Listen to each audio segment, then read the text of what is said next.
Hi everybody, welcome back to Mando Lessons. My name is Baron Collins Hill, and in this week's lesson I just wanted to go over a common question that I get, which is how do you attach the strap to your mandolin? There's a couple different ways and I'll be running through those options. If you're looking for more musical lessons, check out my website mandolessons.com, where there's lots of tunes and songs and techniques and a whole beginner series on how to get you playing the mandolin.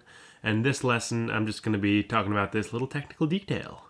I put out new lessons every single week, so subscribe if you haven't already. All my lessons are always free. That said, there's a couple ways to donate. Links in the description. You can become a member on Patreon and get access to lessons a day early, free play-along tracks, and access to patron-only live streams. Let's jump right into how I get these straps attached, though. There's a couple different ways that people like to use mandolin straps. Some people will just put it over one shoulder, like this. I prefer to put it all the way over my head just so it's a little bit more secure. For a strap, I'm not using anything particularly fancy, but I've just got a little leather strap. You can find a link to it in the description to all the gear that I use. I am an Amazon affiliate, so I get a small percentage when you buy things through my Amazon links, but at no cost to you. It's all coming out of Amazon's pocket. As you can see, when I'm sitting like this, the strap's starting at the end pin, which most mandolins will have, and ends around the body of the instrument.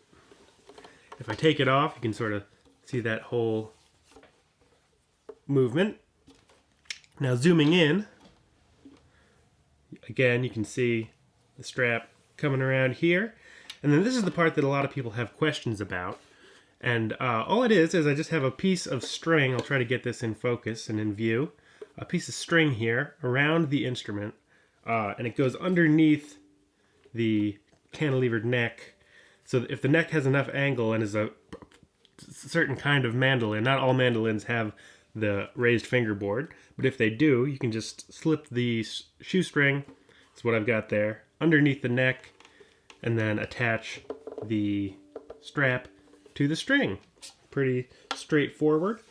Not every mandolin has one of those cantilevered raised fingerboards, so on this mandolin, which is an old mandolin from the 1920s, where it was more common to have a fingerboard that's flat to the instrument, I just have it tied underneath the strings behind the nut. Same idea, little piece of shoestring. I'll zoom in a little bit so you can see what that looks like. So there's the string behind the nut, and just to show you the flat fingerboard, there's nowhere to tie it underneath here. And this mandolin happens to have a end pin, but some instruments, if they don't have an end pin, I'll just take another piece of shoelace, again, very important ingredient, and just slide it underneath the tail piece. You know, it can go underneath here somehow. And just whatever you can do to get a nice solid connection. If you're on an F-style mandolin with the scroll and points, you can attach, again, with the shoelace, or sometimes the strap will just loop around itself, and you can attach it up inside that scroll, which is another common way of attaching a strap. I think a strap is a very important part of proper mandolin technique. It really lets you let go of the instrument and not spend a lot of energy and effort on holding the instrument in a nice position, so I can just let the mandolin go and I'll be ready to play.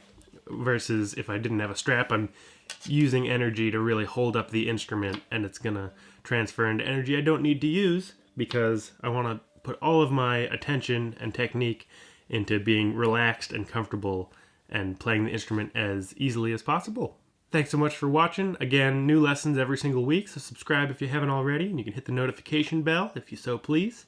All my lessons, again, always free over at mandolessons.com with a couple ways to donate in the description, and I'll see you in the next one. Thanks. Bye-bye.